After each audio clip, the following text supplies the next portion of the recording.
아마 목회를 하고 있는 모든 목사님들의 공통점일 거라 생각이 되는데요. 저는 주일이 지나고 저녁에 쉬기 위해서 샤워를 할 때마다 혼잣말로 중얼거리는 것이 있습니다.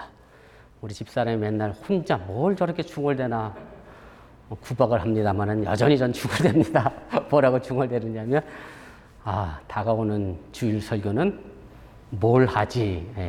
목사의 고민은 늘 그렇습니다. 설교 한 편 끝나고 나면 다음번 설교는 어떤 걸 해야 우리 교우들에게 희망을 주고 또 용기를 주고 또 신앙생활을 바르게 할 수 있을까 늘 그렇게 염려하는 마음으로 한 주를 시작하고 그렇게 설교를 준비를 합니다. 그런 중에 오늘 본문의 말씀과 제목을 정하게 된 그런 계기가 생겼습니다. 지난 목요일인데 제가 집에서 점심을 먹고 다시 교회로 이렇게 출근을 하는데 제가 삼식이거든요. 집에 가서 꼭 점심 먹고 옵니다. 아주 우리 집사람 미워하는데 아무튼 삼식이로 제가 사는데 집에 교회 오는 길에 카톡이 하나 와요. 그래서 봤더니 아들이 보냈어요. 아빠 부탁이 있어. 그래서 제가 운전 중이니까 부탁할 내용이 있으면 카톡으로 써서 보내라. 그랬어요. 그랬더니 길게 카톡으로 뭐가 와 있어요. 대충 봤더니 자기가 무슨 사이트에 로그인을 해놨는데 거기 자기 카드가 들어있고 어쩌고저쩌고 쭉 써 있어요. 그래서 제가 교회를 가자마자 컴퓨터를 켜서 보낸 카톡을 봤어요. 내용이 이제 이렇게 돼 있어요. 자기가 사고 싶은 물건이 있는데 온라인으로 월마트에서 나온대요. 그런데 오픈 시간 2시에 나오는데 자기가 그 2시에 애를 받으러 제왕절개를 하러 들어가야 돼서 자기가 그걸 살 수가 없다는 거야. 그래서 나보고 사달래. 그래서 제가 카톡에 이렇게 답을 했습니다. 엄마가 알면 죽음이지만 내가 죽음을 무릅쓰고 네 부탁을 들어주마. 그렇게 해서 제가 교회 일을 하면서 2시를 되길 기다렸어요. 근데 2시가 딱 됐는데 이게 담는 그 아이콘이 나와야 되잖아요. 장바구니 이런 거. 이게 안 떠요. 그러더니 2시 10분에 다시 곧 올라올 겁니다라는 그 안내가 또 돼 있어요. 제가 2시 10분이 또 되기 전에 열심히 리프레시를 또 계속 눌렀어요. 그랬더니 2시 10분에 여기 떴어요. 아이콘이. 그래서 제가 장바구니 담았어요. 카트에 딱 담았어. 그리고서 속으로 제가 웃으면서 이렇게 얘기를 했어요. 우리 아들이 얼마나 좋아할까. 내가 이걸 성공했구나. 그래서 장바구니 누르고 그리고 다시 체크아웃 버튼을 딱 눌렀더니 솔드 아웃. 와우, 놀랐어요. 깜짝 놀랐어. 그래서 2시 20분에 또 다시 나온대. 2시 20분 했더니 여전히 솔드 아웃. 그래서 제가 못 샀다 이렇게 얘기를 했어요. 그걸 그렇게 사고 싶어서 간절함으로 바라더라고요. 그러더니 우리 아들이 미안합니다. 강 집사님. 강 집사님은 저를 어떻게 사셨지? 나는 한 번 살려고 그래서 집에 가면요 컴퓨터를 켜놨어. 실시간을 알려준대. 물건이 뜨면 뽀록뽀록뽀록해. 그거 바로 살려고 그걸 켜놓고 있어 항상. 그게 뭔지 아세요? 강 집사님 뭐예요? 그게 뭐예요? 모르겠어요? 소니에서 나오는 플레이스테이션 5라는 게임기인데요. 그걸 사자고 그걸 제게 부탁한 거예요. 그래서 제가 그런 생각이 들었어요. 이런 간절함으로 뭔가 하면 큰일 하겠다. 그런 생각을 하면서 오늘 설교의 제목을 제가 정했고 그 말씀의 내용도 그렇게 전했습니다. 제가 지난주에 신앙의 결박이라는 제목으로 여러분들에게 말씀을 전했잖아요. 자녀들의 신앙을 가르치기 위해서 결박해야 된다. 신앙뿐만 아니라 일반적인 교육이 필요함을 제가 말씀을 드렸는데 제가 그런데 그 설교 내용이 무색하게 가르치지 않아도 열심히 할 수 있는 방법을 제가 찾은 거예요. 어떠냐면 우리 자녀들 마음속에 공부에 대한 간절함, 하나님에 대한 어떤 신앙에 대한 간절함이 있으면 이 모든 것들이 잘 해결되지 않을까 그런 생각을 제가 하게 됐습니다. 물론 부모님이 그렇다고 해서 결박하지 말라는 뜻은 아니고 결박해서 억지로 하는 것보다는 본인 스스로가 알아 깨달아 간절함으로 뭔가 해낼 수 있다고 하면 더 좋은 결과를 만들어낼 수 있다는 것을 제가 새삼 깨닫게 됐습니다. 제가 오늘 사실은 시편과 누가복음 서로 연결되지 않는 그런 내용일 수도 있는데 이 본문 말씀 속에서 우리가 가져야 될 어떤 간절함, 갈급함이 무엇인지를 좀 생각해 보면서 이 시간 함께 은혜 나누길 원합니다. 먼저는 오늘 부자의 간절함이 있음을 보게 됩니다. 오늘 우리가 함께 읽은 누가복음 16장 우리 19절부터 31절 여러분들이 아시는 것처럼 한 부자와 거지 나사로에 관련된 이야기입니다. 이 말씀이 참 쉬운 듯하지만 또한 선뜻 이해하기 어려운 그런 부분도 있습니다. 이 부분과 관련해서 이런 우스갯소리가 있어요. 오늘 또 마침 주일학교 설교 내용도 오늘 이 본문이에요. 제가 주일학교 아이들에게 이 설교를 하고 올라왔는데 주일학교 선생님이 이 설교를 하고 나서 이 부자와 거지 나사로 이야기를 하고 나서 아이들에게 이렇게 질문을 했어요. 여러분들도 어느 쪽을 선택할 거니까 한번 잘 생각해 보시기 바랍니다. 부자가 돼서 지옥 가고 싶은 사람 손 드세요. 그랬더니 아무도 안 들고. 내가 또 물어봤어. 우리 유수 애들에 되겠어. 거지가 돼서 나사로가 돼서 천국 가고 싶은 사람 손 드세요. 그랬더니 여기에 손을 드네. 그래서 제가 그럼 니들 거지로 살고 싶어? 그랬더니 또 그건 또 싫대. 부자로 살고 싶대. 이게 아주 딜레마잖아요. 그랬더니 한 어린아이가 손을 번쩍 들더니 이렇게 얘기했다는 게 이게 정답이에요. 선생님 저는 부자가 돼서 천국 가고 싶어요. 이게 정답입니다. 그래서 여러분들 꼭 부자가 돼서 천국 가시기를 바랍니다.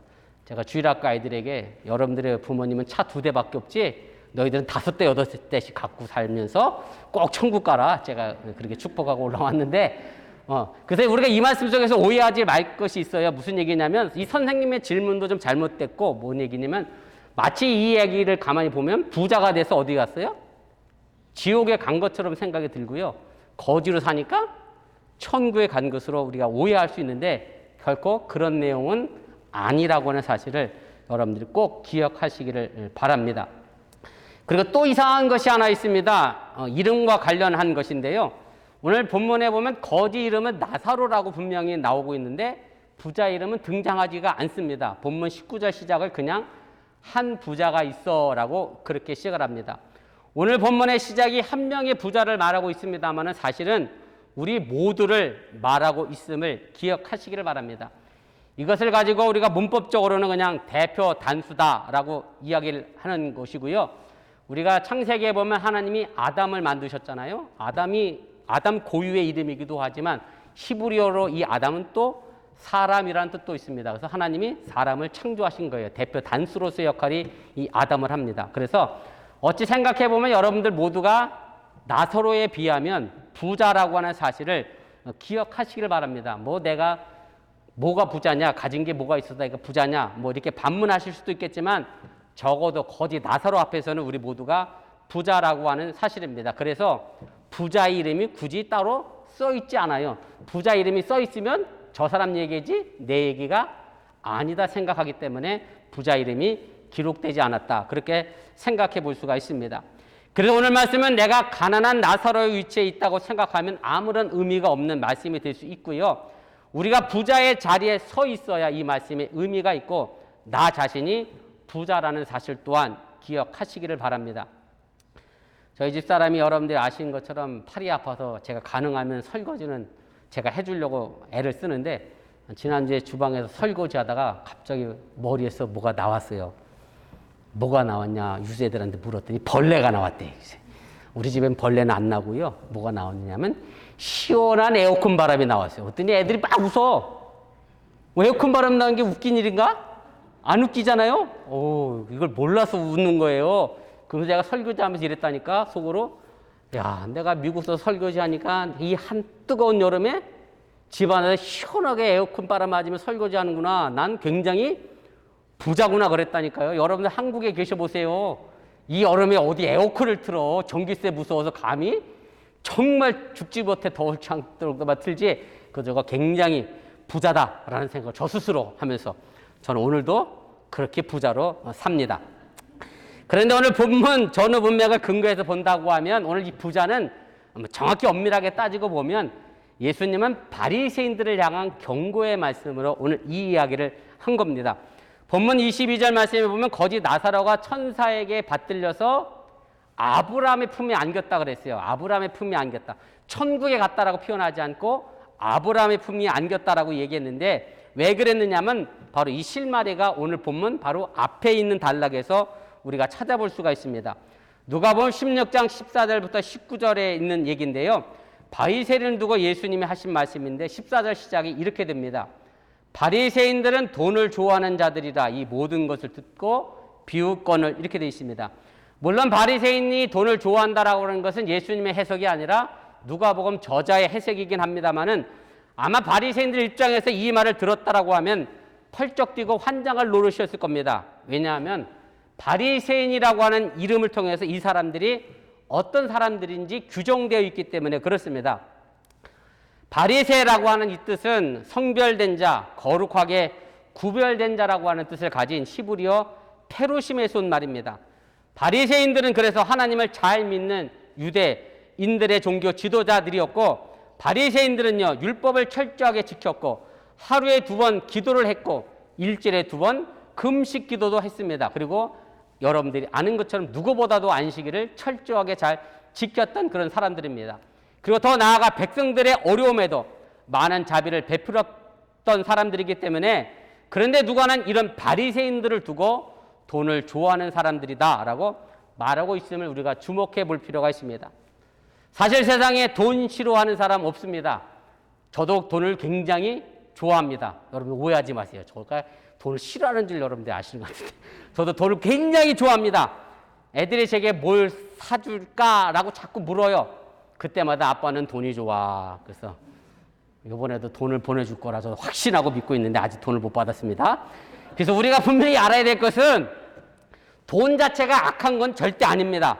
뭐가 문제냐면 우리가 살면서 돈의 위력을 너무나 잘 알고 있기 때문에 흔한 말로 이런 얘기를 하잖아요. 뭐니 해도 머니가 최고잖아요. 뭐니 해도 머니가 최고라는 말을 하는데, 그리고 예수님도 이것을 너무나 잘 알고 계셨습니다. 그래서 마태복음 6장 21절 말씀에 보면 이런 말씀이 있어요.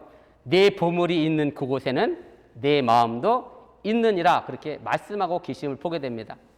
우리 어번께 남자 성도들이 열심히 직장에서 일하고 계신데 여러분들이 아내에게 사랑받는 방법이 물론 여러 가지가 굉장히 많이 있습니다만은 그중 제일 중요한 부분을 차지하는 것 가운데 하나가 여러분들이 돈을 부인에게 왕창 벌어다 줘보세요. 그러면 웬만한 것들은 다 용서가 됩니다. 우리 교인들은 안 그렇구나. 역시 멋져. 그리고 여러분들이 부모님에게 효자라는 말을 듣고 싶잖아요. 그럼 어떻게 하시면 될 것 같아요? 때마다 용돈을 듬뿍듬뿍 안겨줘 보세요. 그럼 노인정에 가서 양로원에 가서 우리 아들 딸이 얼마나 효자라고 아마 칭찬을 하실 겁니다. 어쨌든 돈이 굉장히 좋은 건 사실인데 제가 말씀드리고자 하는 요지는 돈이 수단이 아니라 목적이 될 때는 큰 문제가 생긴다고 하는 사실을 반드시 기억하시기를 바랍니다. 그래서 디모데전서 6장 10절에서 사도 바울이 이런 말을 합니다. 돈을 사랑함이 일만하게 뿌리가 되나니 이것을 탐내는 자들은 미혹을 받아 믿음에서 떠나 많은 근심으로써 자기를 찔렀도다라고 말하고 있음을 기억하시길 바랍니다.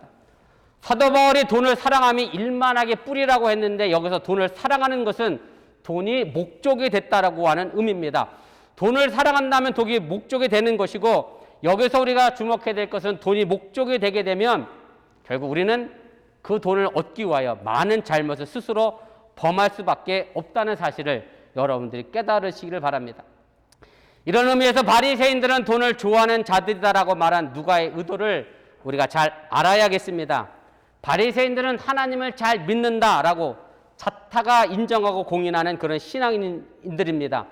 그들은 돈에 대해서 마치 무관심하거나 유혹을 받는 사람이 아니라고 스스로 생각하며 살았던 사람들입니다.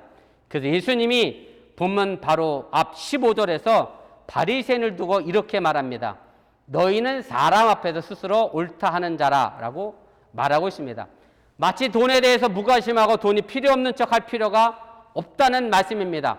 바리새인들도 돈이 필요합니다.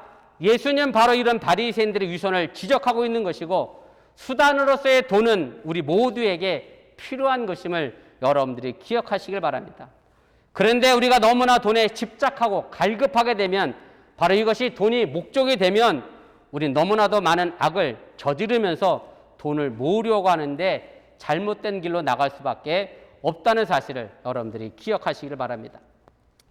오늘 본문 19절 말씀을 보면 이 부자는 자색 옷과 고운 베옷을 입고 매일 잔치를 열어서 잘 먹고 잘 살았다고 말합니다. 그런데 여기에 거지 나사로가 등장합니다. 본문 20절을 보면 나사로는 헌데투성이었고 부자의 대문 앞에 벌어져 있었다라고 말합니다. 그리고 21절에는 나사로가 부자의 상에서 떨어지는 것으로 배를 채우려고 했고 개가 와서 그 부자의 피부병을 핥는다라고 그렇게 말함으로 해서 나사로의 비참한 신세를 잘 표현해주고 있습니다. 그리고 나사로는 죽어서 천사에게 받들려 아브라함의 품에 들어가게 됩니다. 그리고 이 본문에서 또 이해할 수 없는 이야기가 바로 이 부분입니다. 본문을 아무리 뒤져봐도 나사로가 천국에 갈 만한 이유를 찾을 수 없다는 사실입니다. 그저 거지 노릇한 것밖에 없는데 나사로는 천국에 갔습니다. 본문 25절에 보면 음부, 다시 말해 지옥에 간 부자가 천국에 있는 아브라함에게 이렇게 말하는 부분을 우리가 찾아보게 됩니다. 우리 25절인데요. 너는 살았을 때에 내 좋은 것을 받았고 나사로는 고난을 받았으니 이것을 기억하라. 이제 그는 여기서 위로를 받고 너는 고민을 받느니라. 이렇게 말합니다. 글자 그대로 해석하면요. 부자는 잘 먹고 잘 살아서 지옥에 갔고 나사로는 고통을 당했기 때문에 천국에 갔다라는 말이 듭니다. 제가 이 부분에 대해서는 다음 단락에서 자세히 말씀을 다시 드리겠습니다만은 부자가 지옥에 간 것은 혼자 잘 먹고 잘 살아서가 아니라 돈에 대해 갈급한 나머지 집착한 나머지 거지 나사로를 보살피지 못했기 때문에 그렇습니다. 거지 나사로라는 이름이 등장하는 것으로 봐서 부자는 자기 집 대문 앞에 나사로라는 거지가 있었음을 알고 있었는데 그 거지에 대하여 이웃에 대하여 사랑과 은혜를 하나님의 형상대로 하나님의 일을 감당하지 못했기 때문에 그가 지옥에 간 거지 부자였기 때문에 지옥에 간 것은 아니라고 하는 얘기입니다. 이 돈에 대한 인간의 본성이 참 희한한 것이 그렇습니다. 여러분들도 또 남자분들도 다 그렇겠습니다만 흔한 말로 지갑에 캐시가 좀 든든하게 있으면 괜히 좀 주눅이 안 들잖아요. 그런데 사실은 제 지갑이 더 비싸요. 지갑 안에 있는 돈보다. 예, 저는 지갑 값이 더 비싼 사람이, 제 지갑 안에는 캐시가 없습니다. 그러면 요즘은 신용카드가 있어서 그나마 다행이라 저도 기죽지 않고 다닙니다만은 아무튼 사람의 마음이 그렇습니다. 그게 돈의 위력이라고 할 수 있는 것이고 돈 자체가 갖는 위력이고 어찌 보면 돈이 가지고 있는 위력이 우리를 허상에 빠뜨리게 만들고 있음 또한 여러분들이 기억하시길 바랍니다. 우리가 이 허상에 빠져서 세상에서 하나님을 믿는다고 하면서도 돈이 목적이 되고 돈의 허상에 빠져 있게 되면 우리도 아브라함의 품에 천국에 들어갈 수 없게 된다는 것을 여러분들이 기억하시고 부자처럼 돈에 대한 간절함, 갈급함, 그것에 대해 목적을 갖지 않기를 주님의 이름으로 부탁을 드립니다. 두 번째로 하나님의 형상에 대한 갈급함, 간절함이 있어야 합니다. 부자는 돈에 대한 갈급함으로 인하여 거지 나사로를 돌보지 않았고 그래서 지옥에 갔다고 하면 그러면 왜 나사로는 딱히 한 일도 없는데 아브라함 품에 천국에 갔느냐 하는 문제가 남게 됩니다. 이 부분에 대해서는 나사로라고 하는 이름으로 우리가 설명할 수밖에 없고 그 이유를 찾아볼 수밖에 없습니다. 제가 오늘 주일학교 아이들한테 이 부분을 설명하려고 목사님 이름을 아는 사람 손들었더니 제 이름을 아는 주일학교 학생들이 없어요. 깜짝 놀랐어. 목사님입니다만 얘기하지 제 이름을 몰라요. 여러분 제 이름 아시죠? 그래서 제 이름에 대해서 이렇게 가르쳤습니다. 목사님 이름은 병자 숫자를 쓰는데 한문으로는 밝을 병자야 물가수야. 그래서 목사님은 물가가 밝다라는 뜻의 이름을 가지고 있어. 나사로도요 이런 이름이 있어요. 여러분들도 다 이름에 그런 뜻이 있잖아요. 미국 이름은 딱히 그런 뜻이 없는 것 같지만 한문 문화권에 있는 사람들은 다 그런 이름의 뜻이 있습니다만 나사로라고 하는 이름도 뜻이 있습니다. 나사로는 그리스어, 헬라어, 히라보라고 할 수 있고요. 구약 성경에 쓰여진 히브리어로 이 나사로라고 하는 이름은 엘르아잘이라고 되어 있고 성경은 엘르아살이라고 하는 또 제사장 이름도 등장하는데 바로 그 이름이 나사로입니다. 이 뜻의 이름은 하나님이 도우셨다라는 뜻을 가지고 있습니다. 그래서 나사로의 삶이 비록 비참한 삶이 분명히 있습니다만은 항상 하나님의 도우심을 바라며 살아가는 나사로의 신앙을 우리가 추측해 볼 수 있고 그가 죽은 다음에 아브라함의 품에 안기게 된 것도 바로 하나님을 의지하는 신앙 때문에 천국에 간 것이지 그가 거지로 살았기 때문에 천국에 간 것은 아니라는 것을 분명하게 기억하시기를 바랍니다. 그런데 우리가 누가복음의 본문을 통해서 본다고 하면 나사로가 하나님의 도움을 받은 것이 맞는가라고 하는 의구심을 가질 수밖에 없습니다. 나사로는 어찌 보면 전혀 이름하고는 어울리지 않는 삶을 살아갔다고 해도 틀리지가 않다는 말씀입니다. 저는 오늘 이 부분에서 우리의 인격에 대해서 좀 깊이 갈급함이 있어야 하고 간절함이 있어야 한다는 말씀을 좀 드리고 싶습니다. 창세기에 보면 하나님의 사람을 창조하시면서 이렇게 말씀하셨잖아요. 하나님의 형상대로 만드셨다. 그렇게 이야기했고, 또 하나님의 생기를 불어 넣었기에 생명 곧 사람이 되었다. 그렇게 말씀하고 있습니다. 그래서 제가 지난번 설교 시간에 성령에 관한 말씀을 드리면서 우리에게는 이미 하나님의 형상 그리고 하나님의 생기 생명 성령이 있음을 제가 분명하게 말씀을 드렸습니다.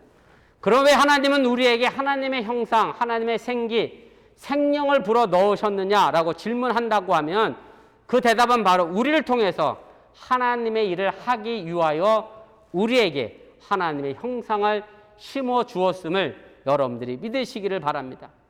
이것이 우리가 꼭 기억해야 될 일이라고 하는 얘기입니다. 하나님은요 반드시 사람을 통해서 하나님의 뜻을 이 땅에 펼치신다는 사실입니다.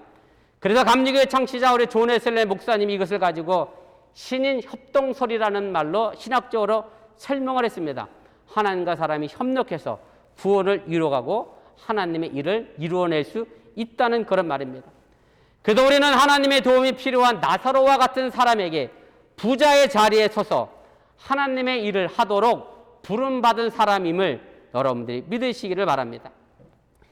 이 부분에 대해 야고보가 우리에게 이런 교훈의 말씀을 줍니다. 야고보서 2장 14절부터 17절 말씀입니다. 내 형제들아 만일 사람이 믿음이 있노라 하고 행함이 없으면 무슨 유익이 있으리요?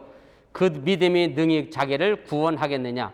만일 형제나 자매가 헐벗고 일용할 양식이 없는데 너희 중에 누구든지 그에게 이르되 평안히 가라 덥게 하라 배부르게 하라 하며 그 몸에 쓸 것을 주지 아니하면 무슨 유익이 있으리요? 이와 같이 행함이 없는 믿음은 그 자체가 죽은 것이라.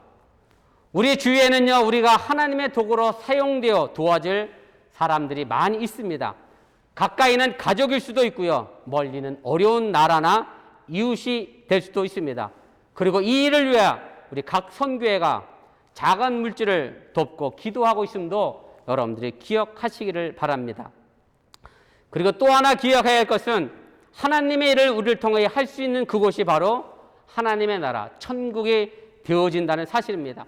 그리고 하나님의 도움을 받아야 하는 사람, 바로 그 사람이 하늘이 보는 사람이고 그 하늘이 보는 사람과 함께 하고 있는 바로 그것이 천국이라고 하는 사실 또한 여러분들이 믿으시기를 바랍니다. 테레사 수녀가 잠을 자다가 이런 꿈을 꿨대요. 죽어서 천국에 갔는데 천국문에 이르렀을 때 베드로가 테레사 수녀를 막으면서 테레사 수녀를 천국 안으로 안 들여 보내주더래요. 그러면서 이렇게 얘기했다는 거죠. 지상으로 돌아가라. 여기 천국에는 빈민굴이 없다. 이랬다는 거예요. 도움의 손길을 바라는 사람들의 마음을 헤아리는 곳, 그들을 불쌍히 여기는 마음, 바로 거기에 하나님의 나라가 있음을 여러분들이 기억하시기를 바랍니다. 그럼 오늘 본문에 나오는 이 부자는 바로 이런 기회를 놓쳤다라고 하는 얘기입니다. 이 부자는 자신 안에 있는 하나님의 형상을 잃어버렸습니다. 그래 결국 하나님의 형상이 없는 곳, 다시 말씀드려 음부에 떨어지고 말았다라고 본문 23절은 말씀하고 있습니다. 그리고 이 부자는 자신이 음부에 들어가서야 하나님의 형상을 잃어버린 것에 대하여 간절함, 갈급함이 생겼습니다. 자신은 이미 죽어서 방법이 없지만 아직 세상에 남겨진 자신의 5 형제들을 걱정하며 그들이 하나님을 찾고 하나님의 형상을 회복할 수 있도록 죽은 나사로를 다시 살려보내 자신의 아버지 집에 보내달라 그렇게 이야기하며 자신이 고통받고 있는 이 음부에 다시 오지 않게 해달라고 부탁을 하게 됩니다. 그러자 아브라함이 본문 29절에 이렇게 말을 합니다. 그들에게 모세와 선지자들이 있으니 그들에게 들을지니라 그렇게 말씀합니다. 여기서 말하는 모세는 율법책을 말합니다. 성경을 말합니다. 그리고 선지자는 지금 이 시대로 이야기한다고 하면 목사들이라고 사역자들이라고 아마 그렇게 이야기할 수도 있을 겁니다. 그러자 다시 이 부자가 아브라함에게 본문 30절에 이렇게 부탁을 합니다. 그렇지 아니하니이다 아버지 아브라함이여 만일 죽은 자에게서 그들에게 가는 자가 있으면 회개하리이다 라고 말합니다. 그저 아브라함이 본문 31절에 다시 말합니다. 모세와 선지자들에게 듣지 아니하면 비록 죽은 자 가운데서 살아나는 자가 있을지라도 권함을 받지 아니하리라 그렇게 말씀합니다. 모세와 선지자가 남긴 말씀을 듣지 아니하면 죽은 자가 간다고 해도 쓸모없는 일이라고 그렇게 아브라함은 이야기를 합니다. 이건 제가 너무나 잘 압니다. 제가 감옥에서 군대 생활을 했잖아요. 감옥에 갔다가 온 범죄자가 감옥 갔다 오니까 너무 무서워서 다시 죄를 짓지 말아야지 할 것 같은데 절대 그렇지 않습니다. 오히려 감옥에서 더 나쁜 범죄자를 만나서 더 좋은 방법을 배워가지고 진짜예요. 더 좋은 방법을 배워가지고 다시 세상에 나가서 더 좋은 방법으로 도둑질하다가 다시 또 오는 제가 교도소에 있을 때 표현대로 얘기하면 그런 도둑놈들을 너무 제가 많이 봤습니다. 여러분들 자녀들도 또 알아요. 자녀가 잘못해서 매를 들어 납치고 때리잖아요. 당장은 매가 무서워서 듣는 것 같죠? 좀 지나보세요. 매를 내가 맞았나? 싹 잊어먹잖아. 그리고 똑같은 잘못 또 하고. 그래서 제가 결론적으로 무슨 생각했느냐면 바깥에서 주어지는 무서움은 그 사람을 절대 변화시키지 못합니다. 잠시 무서워서 멈출 뿐이지 다시 본래의 모습으로 돌아가는 것이 우리 사람의 본성입니다. 오늘 본문에서 아브라함이 죽은 사람이 살아오더라도 그 인간성의 변화를 줄 수 없다고 분명히 말하고 있음을 기억하시기를 바랍니다. 더불어서 부자와 형제들이 모세와 선지자의 말씀을 들을 수 있는 마음이라고 하면 그 말씀을 사모하는 마음이 절실했다고 하면 이미 회개는 이루어졌다라고 오늘 아브라함은 말하고 있음을 기억하시기를 바랍니다. 그래서 우리에게 이 절실한 갈급함이 있어야 합니다.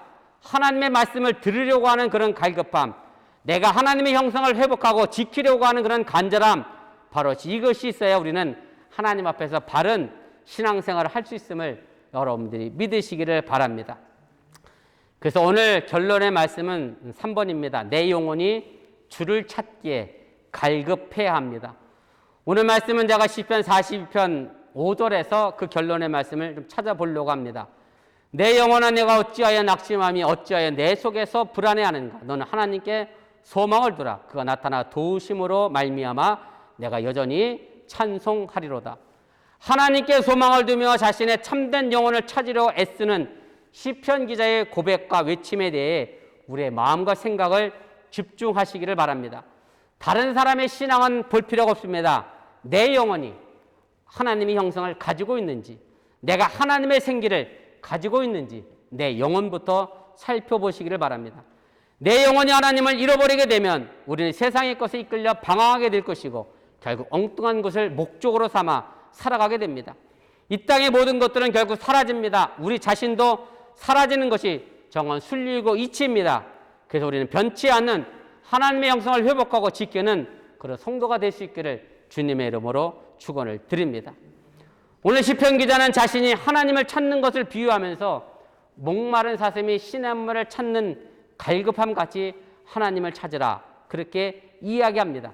사실 이것은 정말로 목이 말라본 사람은 아는 얘기입니다. 제가 논산 훈련소를 갔습니다. 이키에도 총기 땅이 끌려도 제가 논산 훈련소를 입대했습니다. 3월 31일 날 입대했습니다. 잊지도 않아요. 일주일 대기소에서 보내고 나서 훈련소로 이동을 했습니다. 이 짧은 다리로 쫓아가려고 엄청 고생했습니다. 남자들은 알아, 남자들은. 행군할 때요, 제일 앞에 키 큰 사람 세우거든. 제일 뒤에 키 작은 사람 세워. 앞에 키 큰 애들은 걸어가잖아요. 키 작은 나는 어떨까? 50km 행군 내내 뛰어갑니다. 거의 내가 다리가 짧아서 아주 고생했는데 제가 그렇게 훈련을 받았어요. 근데 훈련 받다가 목이 너무 마른 거예요. 그런데 훈련병 주제에 물을 달랄 수가 있나 겁이 나서 물도 달란 소리도 못하고 그냥 열심히 훈련하는데 도저히 목이 말라 참을 수가 없어요. 그래서 제가 선택한 방법이 있습니다. 내가 일부 유스 예배 때 이 얘기를 하면서 목사님 뭘 선택했을까 그랬더니 군대 갔다 온 박지현 지사님이 뭐라 그러냐면 목사님이 오줌을 마셨을 거래. 그래도 목사님이 어떻게 목이 말라도 오줌을 먹겠어. 짠데. 또 김재준 지사님은 땀을 핫았을 거래. 군대를 안 받아봤나 훈련을. 제가 논선수 훈련 받았는데 논산에는 논이 많습니다. 내가 논물을 먹었어. 논물을. 하도 목이 말랐어. 그러면서 논물을 먹으면서 제가 이런 생각을 했어요. 뭐가 자라고 있었으니까 논에다 분명히 뭘 쳤을 것 같아요. 농약 쳤을 것 같아. 그리고 이거 먹으면 괜히 거머리가 내 입속으로 막 들어갈 것 같은 생각도 들었어요. 근데 제가 먹었을까요? 안 먹었을까요? 먹었다니까. 농약이 무서운 게 아니고 거머리가 무서운 게 아니고 목마른 게 더 무서운 거예요. 야, 제가 마셨다니까요. 바로 이런 목마름의 간절함이 우리에게 어떤 결과를 가져오는지 생각해 봐야 합니다. 우리에게 바로 이런 신앙의 간절함, 갈급함이 있어야 하고, 이것은 이런 간절함이 있다고 하면 누가 억지로 결박하고 시키지 않아도 바른 신앙을 하게 된다라고 하는 얘기입니다. 그래서 오늘 여러분들이 영혼에 대고 이렇게 한번 외쳐보세요. 오늘 시편 기자가 했던 것처럼 내 영혼아 한번 외쳐보시길 바랍니다. 내 영혼이 지금 뭘 갈급해하고 있는지, 내 영혼이 지금 뭘 찾고 있는지 한번 생각해 보시길 바랍니다. 내 영혼의 주인 하나님을 찾으시기를 주님의 이름으로 부탁을 드립니다. 추상적인 하나님이 아니라 구체적으로 내 영혼 속에 있는 내 영혼의 주인, 그 하나님을 찾으시기를 바랍니다.